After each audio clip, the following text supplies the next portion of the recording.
Bismillahirrahmanirrahim. Assalamualaikum warahmatullahi wabarakatuh.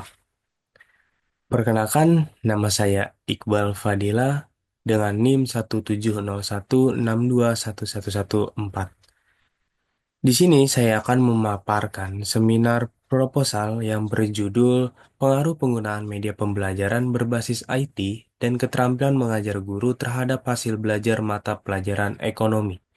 Studi eksperimen pada siswa kelas 11 SMA Negeri 2 Depok. Dengan dosen pembimbing satu Profesor Dr. Ari Sabtono, SE MPD, dan dosen pembimbing 2 Riswandi MPDE. Program Studi S1 Pendidikan Ekonomi, Fakultas Ekonomi dan Bisnis Universitas Negeri Jakarta.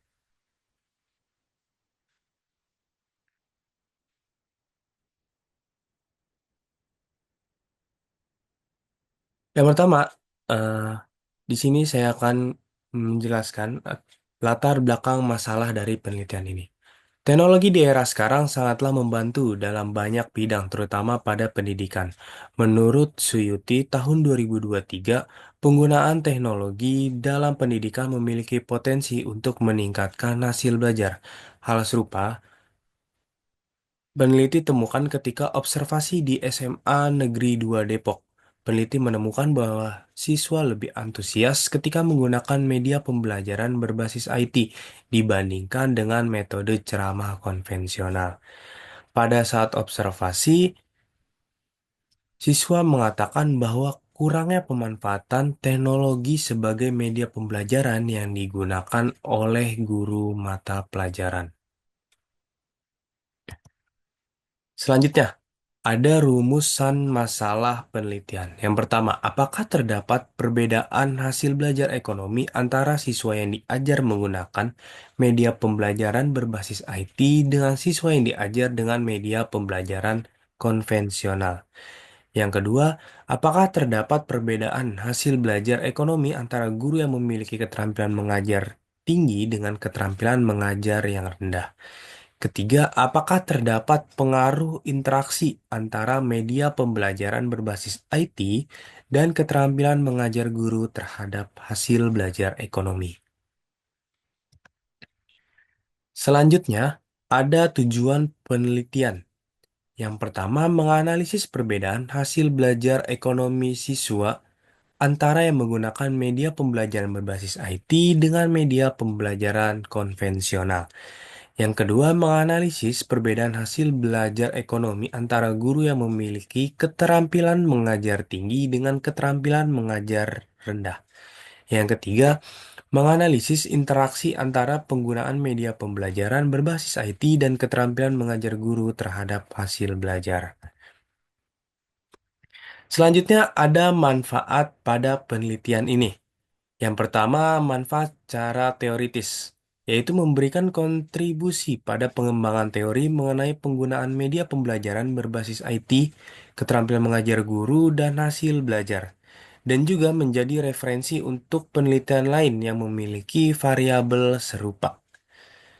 Yang kedua, ada manfaat penelitian praktis, yaitu hasil dari penelitian ini dapat membantu para pendidik dalam meningkatkan pengetahuan dan pembaharuan tentang media pembelajaran berbasis IT, serta keterampilan mengajar guru yang baik agar para peserta didik lebih termotivasi dan memahami materi.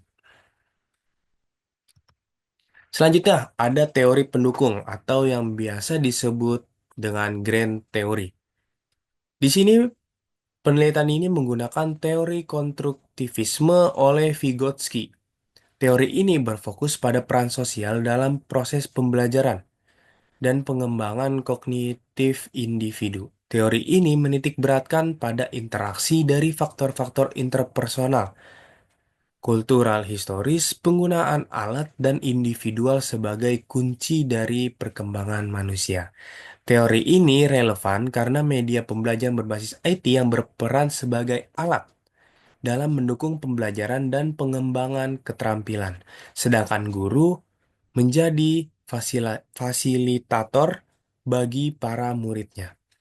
Salah satu konsep utama pada teori ini adalah Zona Perkembangan Proksimal atau ZPD menyatakan bahwa pada tahap tertentu peserta didik dapat memecahkan masalah tertentu hanya ketika mereka berinteraksi dengan teman sebaya yang lebih ahli atau bantuan dari gurunya.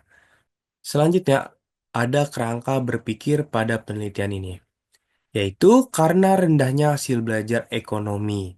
Sebelumnya peneliti sudah melakukan observasi dan banyak juga murid yang mengatakan bahwa media pembelajaran berbasis IT itu sangatlah berpengaruh terhadap pemahaman mereka.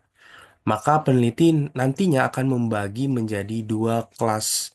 Yang pertama itu ada kelas eksperimen yang mana menggunakan media pembelajaran berbasis IT dan kelas kontrol yang akan menggunakan media pembelajaran konvensional.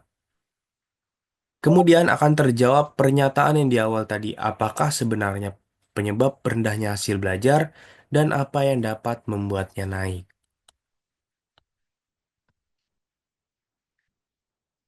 Selanjutnya itu ada hipotesis pada penelitian ini. H1, terdapat perbedaan hasil belajar ekonomi antara siswa yang diajar menggunakan media pembelajaran berbasis IT dengan siswa yang diajar menggunakan media pembelajaran konvensional. H2, terdapat perbedaan hasil belajar ekonomi antara guru yang memiliki keterampilan mengajar tinggi dengan keterampilan mengajar rendah. H3, terdapat interaksi antara penggunaan media pembelajaran berbasis IT dan keterampilan mengajar guru terhadap hasil belajar ekonomi. Selanjutnya ada metode penelitian.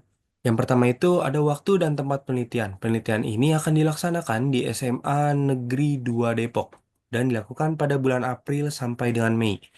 Yang kedua ada populasi. Populasi dalam penelitian ini adalah siswa kelas 11 SMA Negeri 2 Depok yang mengikuti kelas peminatan ekonomi. Yang ketiga ada sampel. Sampel dalam penelitian ini sebanyak 100 siswa yaitu kelas 11 ekonomi 1 sebagai kelas kontrol dan 11 ekonomi 2 sebagai kelas eksperimen. Keduanya memiliki jumlah siswa yang sama yaitu sebanyak 50 siswa. Selanjutnya ada desain penelitian. Jenis penelitian ini adalah penelitian kuantitatif dengan teknik eksperimen menggunakan desain dua faktor. Dapat dijelaskan pada tabel berikut. Faktor A yaitu variabel independen satu yaitu media pembelajaran berbasis IT, sedangkan faktor B adalah variabel independen 2 yaitu kualitas yaitu keterampilan mengajar guru.